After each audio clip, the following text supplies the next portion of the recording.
Welcome back to Fold in the Cheese. It is your boy K-Troll on the mic today. I am rocking this Chubbies here. I've got Bill Belichick over there in his Patriots gear, just savoring that big victory against the Bills this week. It's week 7 action that we've talked about from last week. We're going to be talking about week 8 coming up here. Very special segment we're going to get into as well. What's going on, E?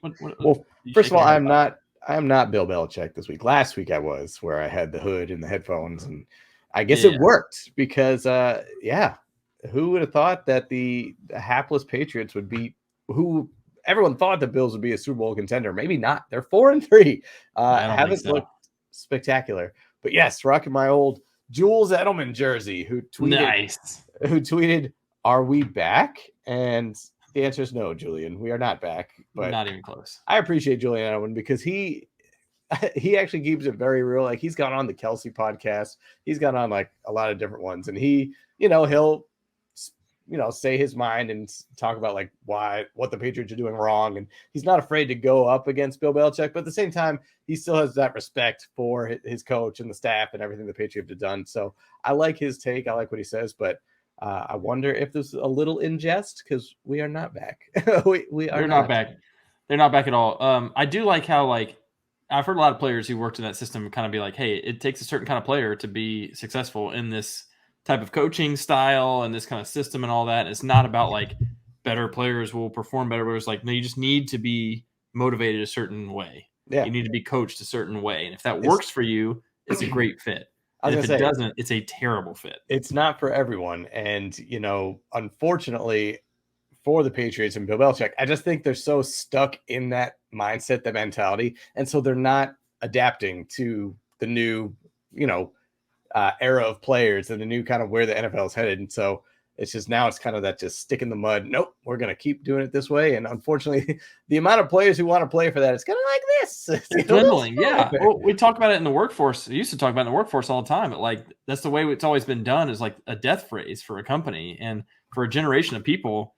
Talent, just like in a workforce, the same thing is true in the NFL. Like, the talent that are coming into the league are younger and younger and younger. And like, they don't want to hear that. They don't want to be coached a certain way that worked 20 years ago. And like, they have respect and reverence for the way it was done. But like, that doesn't mean you have to do it that way now. Like, just make a few tweaks maybe, and you can still have all the respect for your players, but also maybe, let somebody talk to the media occasionally or whatever it is. There's like absolutely none of this, So it kind of reminds me of, I can't remember if you were a big Simpsons guy, but like way back in the day when Mr. Burns had his softball team and he got like Don Mattingly, I think he got Ken Griffey Jr. And he just kept saying like, Mattingly, shave those sideburns. And he like shaved his entire head and he kept like saying, Mattingly, shave those sideburns. He's like, I don't know. I've shaved everything I have. Same idea. So, yes. Well, I am currently consuming an alcoholic beverage, as you may have noticed. And because, in part, I thought of a segment for today that we could do, which is players who make me want to drink. And the reason I thought of this is a 7-step process to get there. I was thinking, I was like, okay, maybe it's like a third of the way through the season autopsy kind of thing. I was like, well, no, we're actually 7 weeks in. I was like, 7 weeks in, 7 to heaven. 7 to heaven. And we were thinking, okay, where did I learn 7 to heaven? I came from this drinking game we used to play in college called Kings. I was like, let's talk about Kings on the segment. And they're like, then we can talk about players who make me want to drink. I'll have a beer. Players who make me want to drink. Oh, drink. See, but it's all just worked its way out. It's not fair because where you record is literally your bar. So you can just literally stand up, grab yourself one and go from there. I cannot. True. I do not have a kegerator. I wish I did, but you win. So yes, players who want to make you drink. I like it. Yeah. Because there are definitely a lot of them. And I know there are a lot. Oh, before we get into the players, though, I do want to hit that Kings thing real quick because I want to know what you remember from Kings. Can you name all of the cards? No, hell no. I started naming them in the car today, and there's one that I can't remember, but I think I got the rest of them. All right, let me see. I mean, I'm going to remember like maybe a third, if that. 2 is for you. 3 is for me. 4 for the ladies. We're not going to say the word. 4 is for the ladies. It was that. I didn't want to say it. 5, skip. 6 for the guys. 7 heaven. 8 is great, but was that like you share with someone? What was 8? 8 was a waterfall. 8 was a waterfall. 9. No, nothing. 10. No, I'm pretty much out. I'm pretty much out after that. Okay, so you missed 5, which is thumbs, which you got to put your thumb on the table. Oh, yeah. That was so thumbs. king, obviously, you had to put your king on top of the cup, right?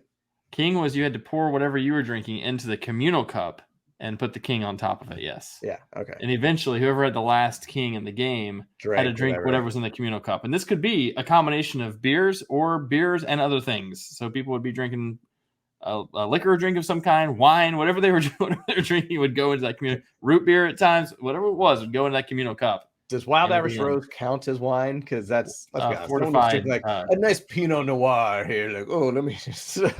That's true. When I said wine, I really meant Wild Irish Rose, like a fortified wine, or Boone's Franzia, slap the bag. Yeah. Maybe Boone's Farm. But yeah, so you missed the thumb for 5. For 5. 10 was categories. Oh, yep. Okay. And 8 was waterfall. 9 Busta Rhyme. Did you get Busta Rhyme? No. Queen was questions, right? Queen was questions. Yes. You could only the king was questions. Pour into the cup, and ace was make a rule. Okay. You get to make a rule, which was like between T-Rex people, or you had a British accent or whatever. So I'm guessing Jack. I can't remember. Jack. Yeah, I don't know. I got nothing on Jack. We'll have to call in some of the experts.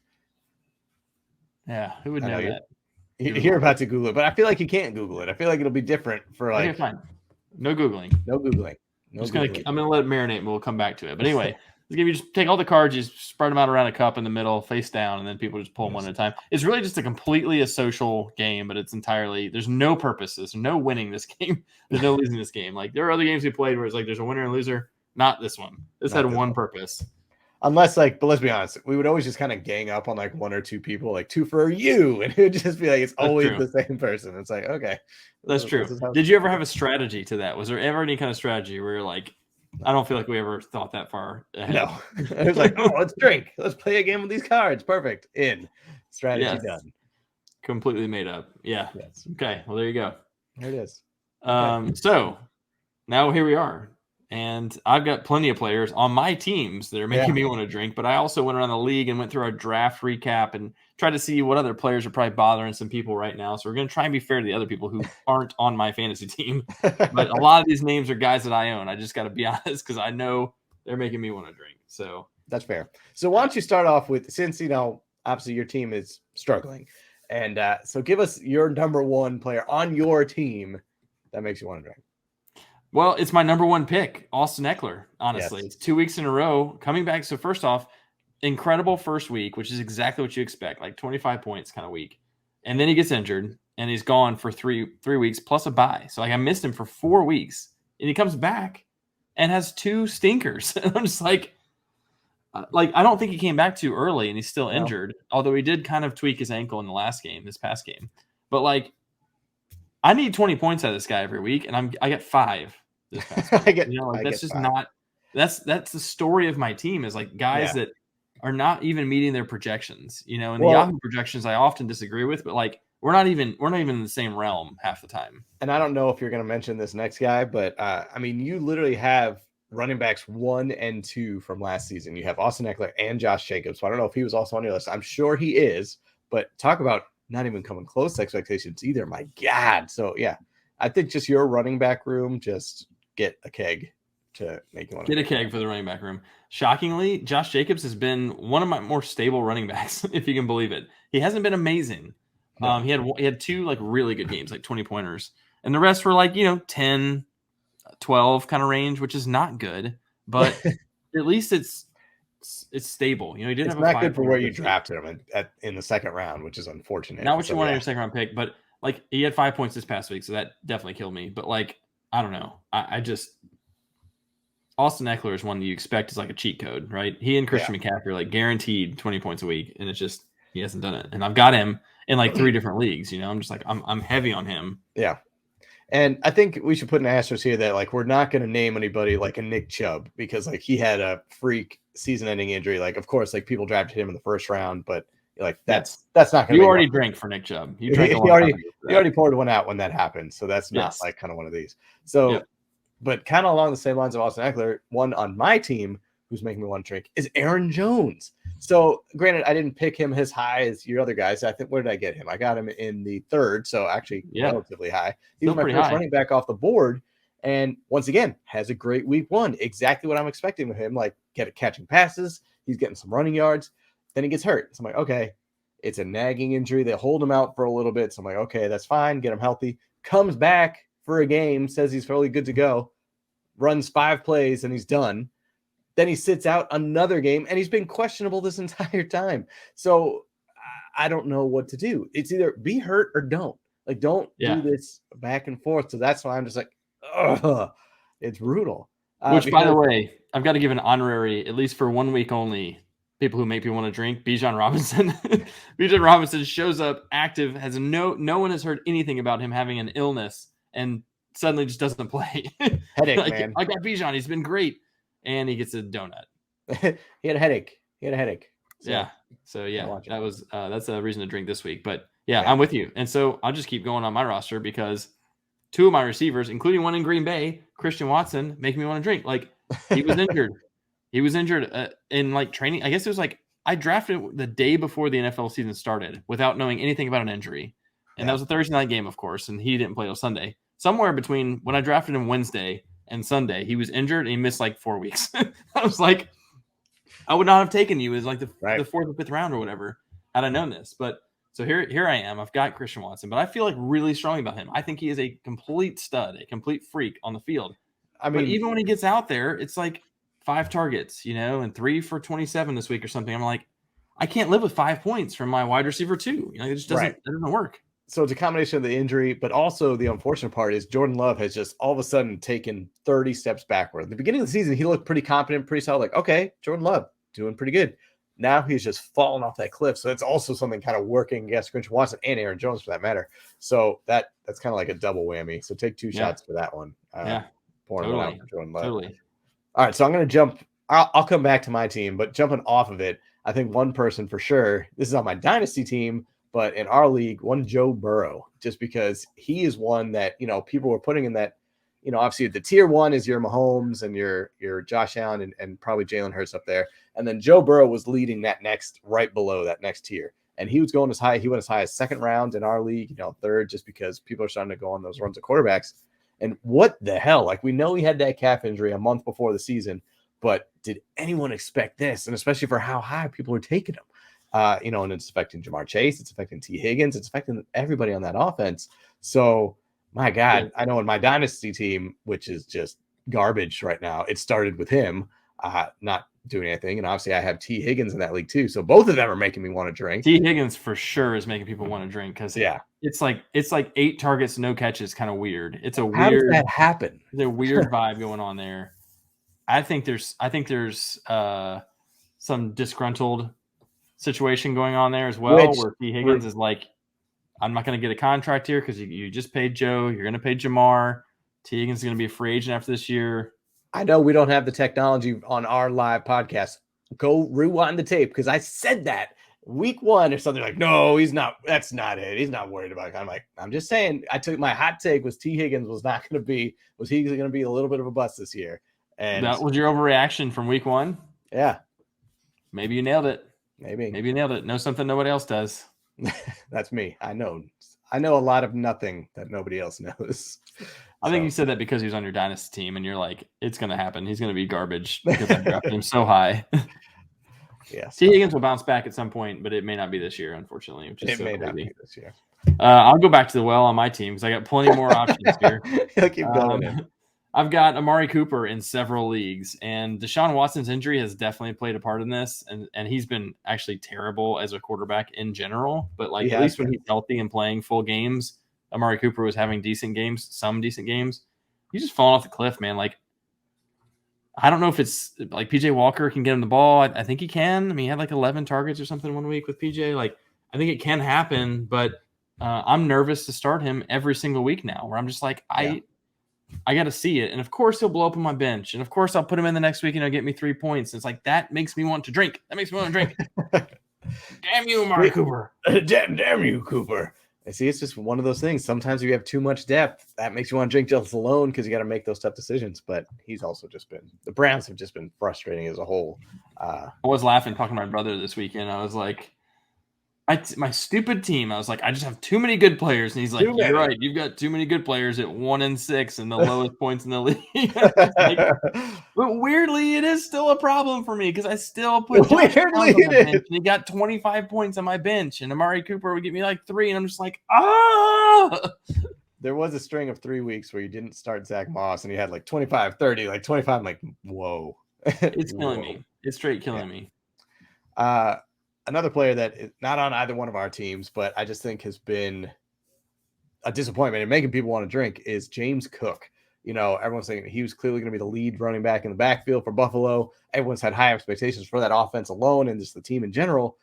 And then you got 58-year-old Latavius Murray snaking carries, and especially near the goal line. Like, James Cook, this was your job. You are now losing carries to Latavius Murray. So, I mean, in our league, he went in the 5th round. And I know one Kyle Seegert, friend of the podcast, has him, I think, as his running back 1 or 2, just, again, thinking that he was going to be this guy that was going to surprise people. And he has surprised people for the wrong reasons, but I guess the Bills are kind of doing that too. Outside of Josh Allen, Stephon Diggs, that offense has just been devoid of anything, any fantasy. It's been a wild card, man. Because like there, Gabe Davis had like 3 or 4 weeks in a row where he scored a touchdown. And he was great, and then he just fell off the map. And you had the tight end situation. Like, who do you start? Dawson Knox, Dalton Kincaid. Kincaid had a hot start, then he fell off the map entirely. Now Knox is hurt, and Kincaid has a great game. It's like, I don't know who I'm supposed to play here. Latavius Murray is a name I thought I would not have to mention ever again. Podcast, but here we are. Here we are. I think in a similar situation, though, you've got Ramondre Stevenson, who people were super high on this year. Second, third round type pick, maybe third in our league. And Zeke, the ghost of Zeke Elliott, is freaking vulturing touchdowns from him. He's had a couple of good weeks on both sides of the season so far, sandwiching 3 just putrid weeks, and I'm sure that's making me want to drink. I'm sure they're just like, stop giving the ball to 40-year-old Zeke Elliott. You've got this young stud running back who can convert at the goal line. Yeah. Well, I have him. I have Ramondre in our neighborhood league. So yeah, he's been kind of brutal for me. He's been, once again, it's okay. He has some okay games, but you can't have that when you're drafting him. I went basically running back 0 in that league because I got Stephon Diggs, I got Tyreek Hill, Calvin Ridley. So I waited on running backs, and I thought, oh, Ramondre is a great value here. I think I got him in the 6th or something round. It's like, this is a great value. No. It has not been a great value. It's been the receiving is like completely saving him. But you mentioned Calvin Ridley. That's another one I think is making me want to drink because I've got him in a couple of leagues too. Where I'm just like, what happened? It was great week 1, and then just doot. And then he had like one decent week, and then after that, it's been garbage. 1 catch for 5 yards this past. Like I can't. I don't know. I can't start him right now. No, I hope he's not listening, but I'm trying to trade him in our neighborhood league. So I'm trying to. Anyway, you hope Robbie's not listening, or everyone in your neighborhood, because I hope everyone in our neighborhood. They're both equally unlikely to be listening to this. Another running back, kind of sticking with that, and I think he just makes me want to drink in general. Just I guess, but it's also shame on me, so I guess that's why I should also be drinking. Is Cam Akers? So obviously, last year he had that tumultuous time in, I was about to say St. Louis with the Rams, but he came on at the end of the season strong. You're like, oh, okay. He's back. And they're like, yes, he is our guy coming into the season. And then, no, he's going to be disgruntled again. And then they're going to trade him to Minnesota behind Madison's been doing nothing. Also someone who might make you want to drink. But then you're behind him thinking, okay, he'll start still. No, he's still doing absolutely nothing. I think this past week he had the most carries he's had all season with 10, and he got like 30 yards. But, he went in the 6th round in our league. I have him in my neighborhood league thinking he'd be a great kind of flex option. No, he is absolutely not at all. Right now, and not at all. Makes me want to drink. There's a lot of running backs on this list. I'm going to hit 2 of them real quick here too, because they're both second-year guys, Rashad White and Dameon Pierce, who we thought big things for Dameon Pierce in particular. He's starting to get passing down work. All of a sudden, they're talking about how he's such an integral part of the game plan. CJ Stroud comes out and looks super competent, like a really decent quarterback. That was your biggest concern going into the season was, are they going to be able to run the ball because they're going to get steamrolled by people? Well, they're winning games. They're hanging in games. Their defense has been really better than expected. Stroud's moving the ball on offense in the passing game. So you're thinking, what a great situation for a stud running back. Well, the last game they played, which they had a bye week this past week, but 2 weeks ago, he split carries with Devin Singletary. Why in the hell is Devin Singletary touching the ball? Like Dameon Pierce is like this freak athlete. Marshawn Lynch comp, like that's your guy, man. Give him the rock. And I don't know. It just doesn't have it, I guess. I don't know. Yeah, that's bizarre. I think this is a given, but I think what makes me want to drink is just the tight ends position in general, because literally, like, outside of Travis Kelce, you might throw in Mark Andrews, but it's just so inconsistent and just so devoid of anything. Although I will take it back for this past week because it was National Tight Ends Day. True. It was their day, and they actually had a great day. They balled out, to be honest. Mike Gesicki had a touchdown. Darren Waller had a touchdown. I think Kelce had a touchdown. Kelce didn't have a touchdown, but he went but he had a big day. 11 for 150 or something crazy.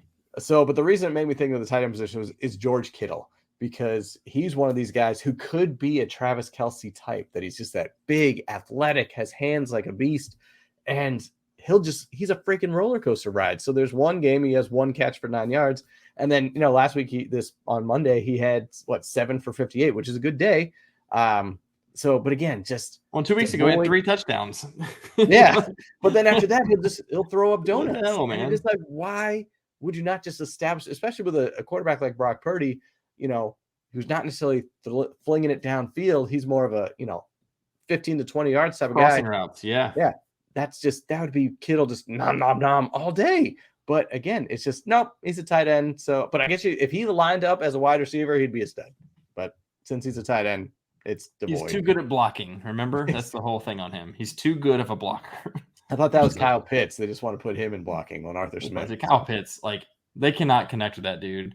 He has to make the most ridiculous catches ever in order to catch any ball. Behind the back, one-handed. He's like, this is the only way I can catch a ball is if I make the craziest catch you've ever seen, because they're never anywhere close to me.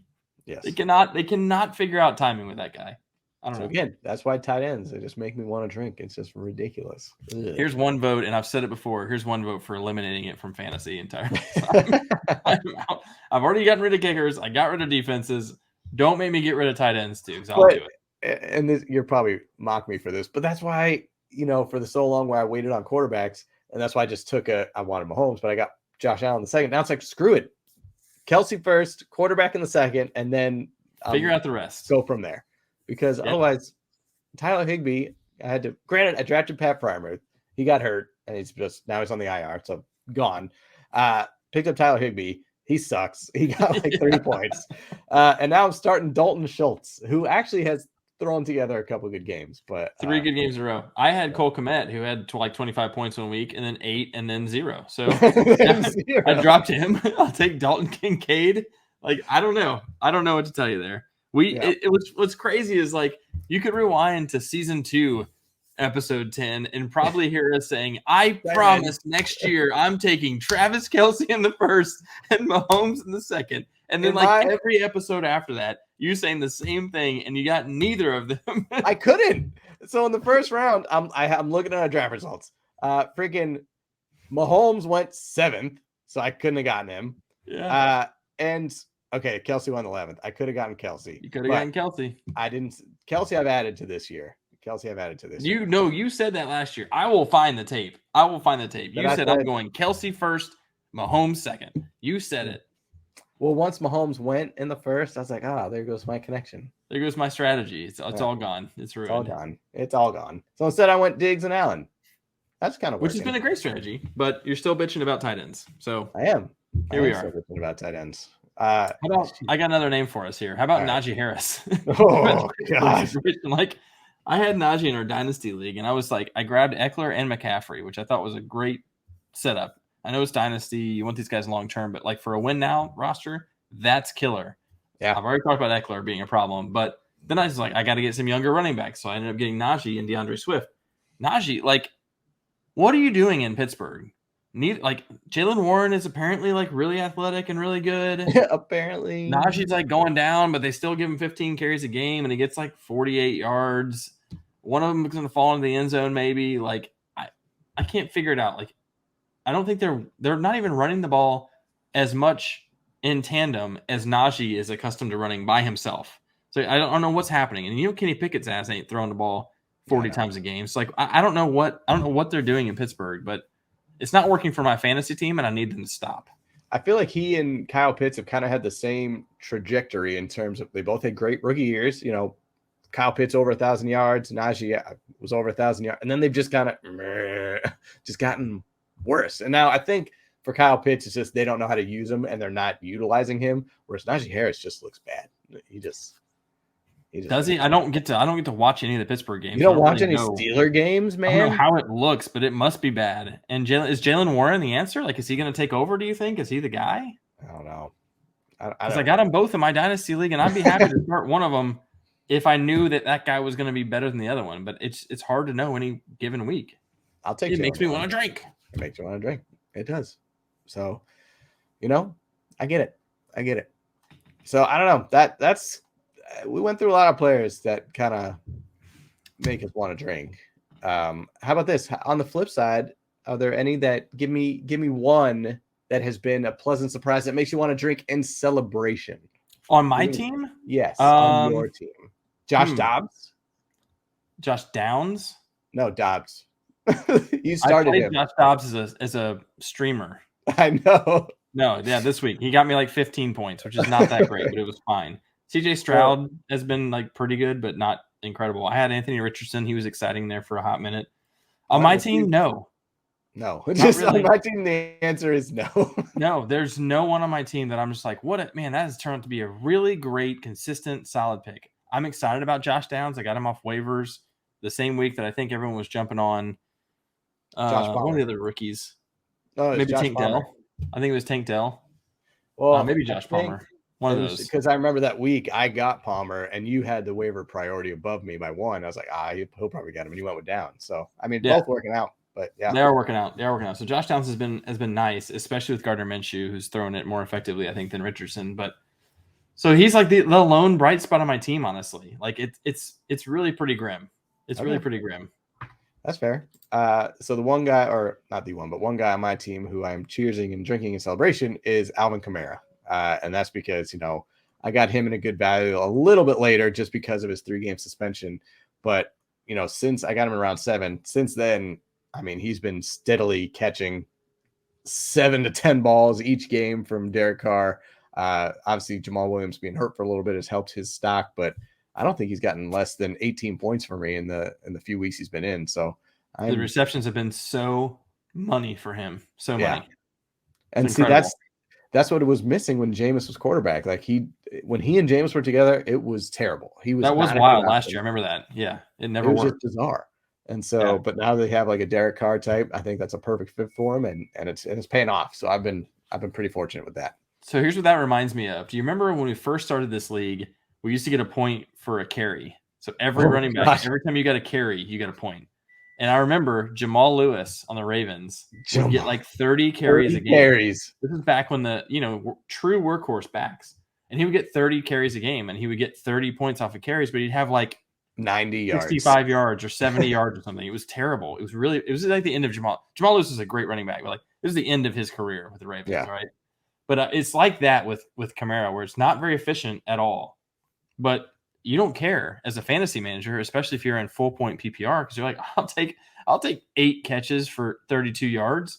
Fine by me. 11 points right there. That's 11 points, and if you add anything on the ground, which has been like 45, 50, 60 yards, like he's not running very well, honestly. But like he's getting so many receptions, you don't care. So yeah, I'm with you, man. I'd be cheersing to that for sure. Yeah. So yeah, it's been. I can't believe we used to do a point per rush. That's absurd. Absurd. That's why Curtis Martin. That's why the Curtis Martin joke was always so good. And Fred Taylor. Fred Taylor. I would love to go back and look at like my original team and just see who was on that squad. Who's on your first ever team? Well, there is a history book on this thing. There is. I'm gonna throw it way back to fantasy nostalgia. And this was probably pre doing everything on the computer. I feel like I remember being at, I don't know, it was like a summer camp, and we did like a fantasy draft there. It was like with the counselors or something. And I think I was co-leading with one of my buddies, like, oh, we got this great strategy. We're going to get the entire Pittsburgh Steelers offense. We drafted Cordell Stewart, Jerome Bettis, who was the wide receiver at the time. I don't know, but we got those 3. Like, oh, we're set. We are just gold. No, we were not. Okay. So I just picked up my first ever team on this league in 2004 is when we started this league. That's when we started. Okay. At least when I started in the league. I don't know if it was maybe around for a year or two before that. But 2004, I'm in this league, all right? Here are my running backs. These are some throwback names. Now, one of them, freaking legend in fantasy. Larry Johnson was a legend in fantasy with the Chiefs. Oh, my God. I had him every year because he was such a stud. And after him, I had Jamal Charles every year because he was one of my favorite players of all time, especially in fantasy. So Larry Johnson was great. He had 51.5 points in the last week of this season that I'm looking at. All right. Julius Jones, who was a running back, I guess. I think he was on the Seahawks. 54 points. Also, again, it's probably 30 carries, right? It's insane. And in this name, you're going to love this name as a throwback. Rudy Johnson from the Bengals. Rudy with an I. Rudy Johnson with the Bengals was my other running back. I had Lee Evans, who's a speedy receiver for Buffalo. I had Reggie Wayne, PPR monster. I had Chad Johnson. I had Drew Brees. I mean, this team was a freaking stud team. Jeremy Shockey at tight end. Wow. Brian Westbrook on my bench because he, I guess, wasn't playing that week. I don't know. All right. I got -1 points from the Philadelphia defense. That's probably what sank my team. Defense. So you made me go back. So I pulled up my squad. First of all, my name was Team Winless Returns, but I was 9-5 this year, so I must have been there something before. You must have been winless the year before. Matt Hasselbeck, my quarterback, got me 24 points. First of all, I had a great last week. Torrey Holt, 30 points. Chris Chambers, remember that guy? Yeah, Dolphin Superman. David Patton, D'Angelo Williams, 39 points. Is this Otis Smith? What? Oh, Ontario Smith. That's right. The Oregon product who played on the Vikings. Corey Dillon. Yeah. I had the New England defense. So, yes. Yep. Yeah, this was a nasty team. I won 213 to 171 against, I think it was against Hova. I won 185 to 69. 69. Yeah, that's when people wouldn't put anybody in their roster. I didn't even Jeremy Shockey and Drew Brees didn't even play in this week, and I still had 214 points. My running backs went completely ham. I should have played Mark Bolger. He had 33 points on my bench. I should have played Jake Plummer for 35 points. It's funny. I have a P. Holmes Priest, but I was like, is that Patrick Mahomes? He's like, 5-year-old?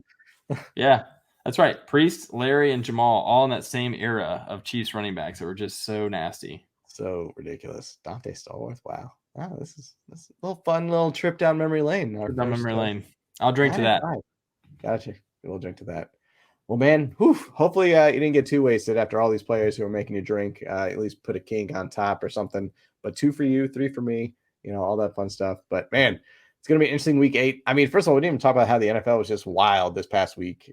Just upsets galore, like 1-5 lose, winning. Bills lose, yeah. The Bears are winning with some kid from Shepherd College. It's pretty wild. It's pretty weird. But, yeah, well, who you got this week? Who you playing?